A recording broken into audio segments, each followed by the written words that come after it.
Hello everyone. So in this presentation, I will explain about systemic functional linguistics or SFL with a focus on three main aspects. The first one is theme and Rheme, and then the mood system, and the last is transitivity.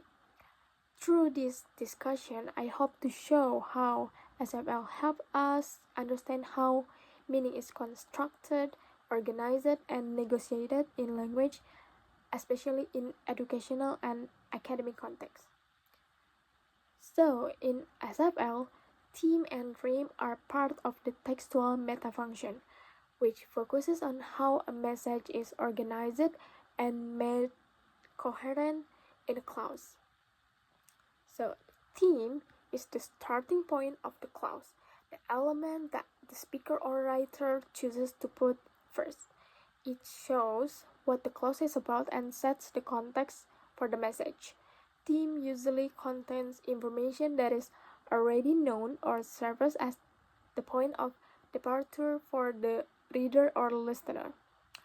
Rheme is the rest of the clause after the theme.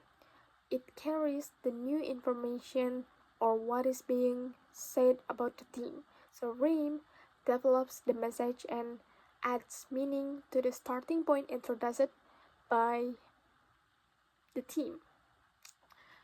For example, in the sentence, the students are practicing storytelling in class.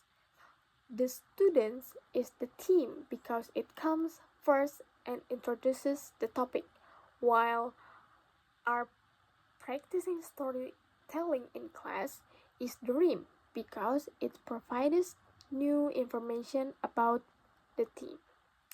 So, in short, theme is what comes first or point of departure, and Rheme is what follows or message development. This organization helps text flow logically and makes ideas easier to understand, especially in academic and classroom contexts.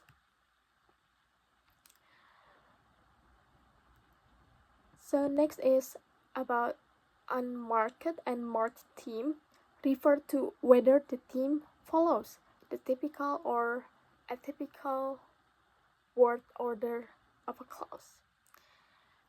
Unmarked theme is the most typical or expected theme in a clause. In declarative sentences, the unmarked theme is usually the subject. This type of theme sounds natural and neutral because it follows the usual sentence structure. For example, the students practice speaking every day. Here, the students is the unmarked theme because it is the subject and appears at the beginning of the clause.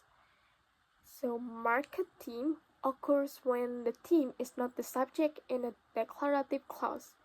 It is usually an adverbial phrase, propositional phrase, or circumstance placed at the beginning to give emphasis to time, place, manner, or condition.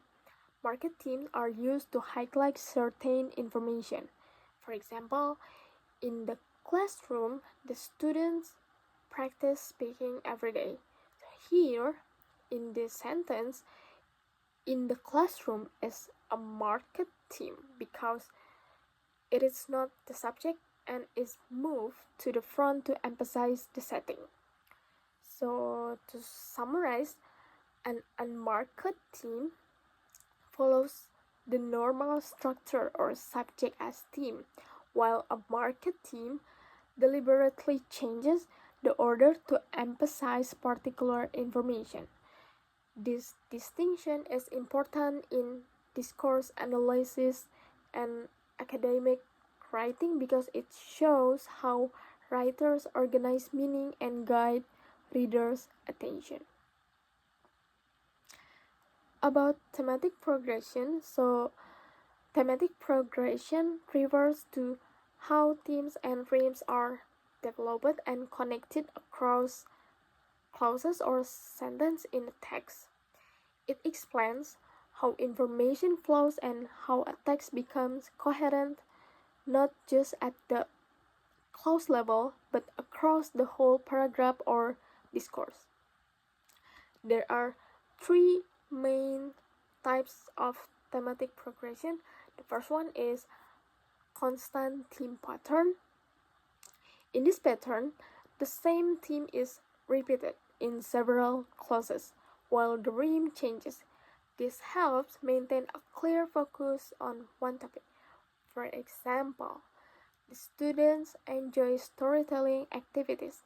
The students feel more confident when speaking. The students actively participate in class. Here, the students remain the theme in each clause. For the second types of thematic progression is linear theme pattern or zigzag pattern. In this pattern, the rhyme of one clause becomes the theme of the next clause. This creates a logical step-by-step flow of information. For example, the teacher introduced a story. The story attracted the students' attention. The students' attention increased their motivation to speak. Here, information moves from rhyme to theme. For the last one is derived theme pattern. In this pattern, several themes are derived from a single general idea or hyper-theme introduced earlier in the text. Each theme is related to the main topic but not directly repeated from the previous clause. For example, storytelling activities improve speaking skills. Pronunciation becomes clearer. Vocabulary develops naturally. Confidence also increases. Here, pronunciation, vocabulary, and confidence are all derived from the main idea, speaking skills. So, in short, thematic progressions show how ideas are connected and develop across sentences, helping writers create well-organized and coherent academic texts, especially important in research, writing, and classroom discourse analysis. Okay, about mood system. The mood system belongs to the interpersonal metafunction, which is concerned with interaction, roles, and attitudes between the speaker or writer and the listener or reader.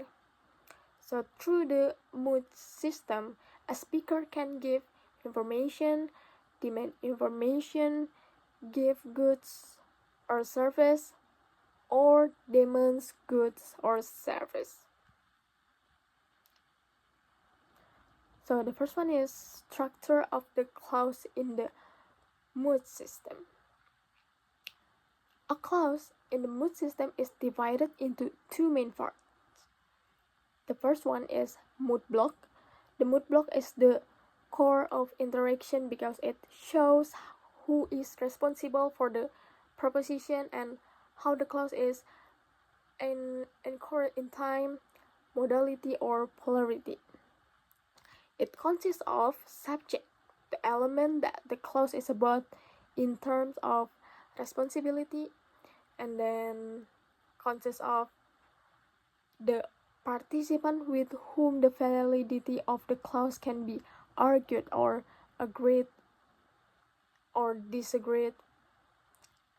It answers questions like who is responsible or who is involved. And then finite, the verbal operator that expresses tense like past, present, future, then modality like can, must, should, or polarity or positive or negative, and then it makes the clause negotiable, meaning the listener can respond with agreement or disagreement. Example of finite elements is like is, was, do, did, can, will, must, should, has, have. So mood is subject plus finite. For the second one is residue. The residue contains the remaining elements of the clause that provide additional information about the process and participants. It consists of, first is predicator like the rest of the verbal group excluding the finite. It expresses the main action or process. And then the second is complement, a participant that has the potential to become subject. And then it usually a noun group that completes the meaning of the verb. And then the last one is adjunct or adjunction, elements that add extra information such as time, place, manner, reason, or attitude. Adjuncts are optional and can be moved around in the clause. So for the example, the sentence is, are the students practicing storytelling in the classroom? For mood analysis, the finite is are, the subject is the students. For the mood block is are plus the students, and then predicator is practicing, the complement is storytelling, and for the adjunct is in the classroom, but in residue it is practicing plus storytelling plus in the classroom. So the finite comes before the subject, which signals a yes or no interrogative, and the speaker is demanding information. For summary, mood system explain interaction and exchange of meaning. Mood block is subject plus finite. It's like negotiability of the clause. And then the residue is predicator plus complement plus adjunct. Adjunct as additional content. Different mood types is there are different mood types like declarative, interrogative, imperative. So these different mood types as reflect different speech function. Okay, the last part is transitivity belongs to the experiential meta function. It explains how language represents human experience, like what is happening, who is involved, and under what circumstances. The transitivity system analyzes a clause through three main components. The first one is process, like what kind of action, feeling, or state. Second is participant, like who or what is involved.